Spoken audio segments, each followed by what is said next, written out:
such tough times. The annual meeting of the American Corn Growers Association included a seminar on suicide prevention this year. And on top of all this stress comes this new sweeping science that looks at the land, the state of the land around the world, and says things are only going to get worse. Warned about watching for the second cutback of Russia on wheat. To guarantee food security, Kazakhstan stopped exporting wheat flour. Kazakhstan is one of the world's biggest shippers of wheat flour. Now, Kazakhstan banning the export of wheat flour could change the price of pasta in Italy. More so, historically, bread shortages have caused economic and political upheaval of all sorts. As a consumer, you're not going to find flour in the store. I posted it on our community page, a way that you can take the wheat fruits and turn them into flour yourself or other whole grains. You might be able to still find those. Check the video below. I'm going to be posting some links to different ways that you can become self-sufficient, and I'll do one on flour, and I'll try and find some whole grains for you. But you can create flour from whole grains. You can create yeast by mixing some flour with water, leaving it out on your counter, and allowing it to ferment and take in the natural bacteria from around it. That's what creates the yeast. You can create a living yeast. I categorize some different options for you on becoming self-sufficient. Obviously, when it comes to meat, hunting is a great source of protein. Now, the thing is that you still need to abide by your hunting laws. The government's not completely asleep. But there is small game, and there's large game during the right seasons that you can stock up in a freezer. I also would highly suggest you start some chickens. Chickens are extremely easy to take care of. You can get a whole entire setup. Have chickens in your yard tomorrow. Within a couple months, you'll be having eggs coming out your ears. On a day where they're all laying, it's pretty busy around here with eggs. But then, as they get older, you can also process the chicken when they stop producing eggs for you. So they're multi-purpose, and they're great to have. They fertilize your yard. They help clean out bugs. I mean, to me, they're essential. I love having them on our property. Ice Age Farmer posted a video on raising rabbits, and I think that raising rabbits is a good idea. We don't have to raise them because they're all over the place here. And like I said, I think the rodent population, and rabbits are a type of rodent, will continue to increase. And so I'm not really concerned about raising them. We have a lot of wild rabbit. They're not going to be as big and fatty as the ones you raise in a cage, but if we get to that point, we like rabbit. We eat rabbit. We like going to wild game places and trying different things, so we know what meats we do like and which ones we don't like. Raising rabbits is another easy way to raise some sort of livestock in a confined area. I know that a lot of you don't have the acreage that some of us have, and so that's just another great way, and I'll post a link to this video down below. I'll try and look it up for you. Raised bed gardens, super easy to do, super easy to maintain. Everybody should have a raised bed garden. I've posted some things on greenhouses. I would go ahead and get your greenhouses set up this year so that you are ready to go if we do have an early winter. I'm thinking that we will, and so those greenhouses will be extremely important to you to be able to produce and maintain throughout the wintertime. Another thing that we do for kind of long-term planting is we plant a lot of fruit trees. My son and I planted 2 almond trees this year, which are doing pretty well.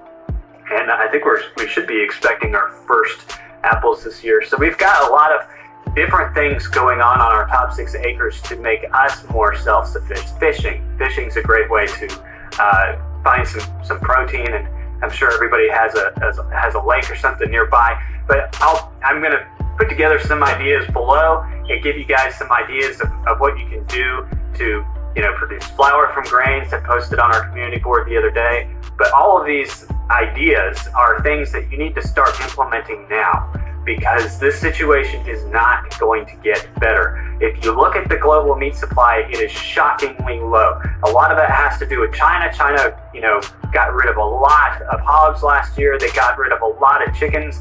Because of the current situation, they removed even more livestock because they couldn't get feed to the livestock. Australia culled a lot of cows last year because of droughts. The dairy industry has been culling cattle. There's been a massive, in my opinion, a massive herd reduction globally in cattle over the past year. I think it's going to, when these numbers finally hit and people start seeing the shelves cleared, I can tell you this, the meat departments, when I go into the stores, have been much lower. Those and, the staple items. Fresh vegetables, fresh fruit, nobody's touching for whatever reason. I gobble them up. I drink several glasses of lemon juice a day, so y'all can leave your lemons for me. These things are things that you need to be prepared for now. They're not going away at the end of this thing. Even if the supplies were there, it would take months, if not a year, to fully recover to the state that we were in before. And I don't think that I don't think we have the supplies for it. I think that, this year, this growing season could potentially see in many crops a significant drop from last year. And especially if we do hit an early winter, which I'm expecting us to, based on historical records. Now, the problem with weather is that it always changes. And so you can look at history and say, okay, we have a 70 to 80% chance of X, Y, and Z happening, but there's still a 30 to 40% chance something completely off the wall happens because, ocean temperatures change. Last year, for example, we were expecting a higher hurricane season, but the Atlantic was cooler than normal, which actually reduced the number of storms, thank God, because some of the storms that did show up were huge, but they stayed out to sea. This year, we've had that strong Arctic oscillation. The Atlantic could end up being a little warmer this year, but we're still dealing with, jet stream disturbances and things like that are creating an unstable environment globally for weather, which could increase those storms. So I think the forecast of 18 named storms is probably right on, and they could be pretty powerful storms. The world is changing and it's going through a cycle change that we can't do anything about as people. The only thing that we can do about it is not get caught in the crosshairs. And the only way that you can't get caught in the crosshairs is to make yourself reliable on yourself. If you have everything that you need, you don't need to worry about the rest. You don't have to worry about whether or not the government's going to be sending you a stimulus check. If you have everything you need, you'll be taken care of. And that's the main message that I've been trying to get across on our channel.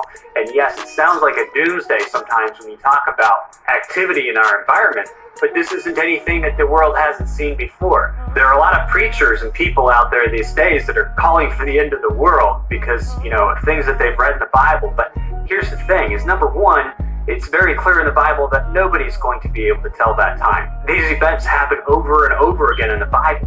The Bible provides us numerous case studies of this exact same thing and how people made it through it. Joseph, Moses, Noah, those are all examples of periods of change where these people were led to make better decisions. And they were led to make decisions that got them through those periods of time. It's not the end of the world, it's just the beginning of another. So yes, stock up, buy some of the items that you see out there that are available, but more importantly, more than just stocking up, you need to start investing into your own infrastructure for sustainability. If you don't do it now, in a few months, when things start drying up online, you're not going to be happy with yourself. You're going to be hitting yourself over the head going, why didn't I buy that raised bed and start a garden? Why didn't I buy that chicken coop and throw some chickens out there? Because there's nothing worse than being hungry.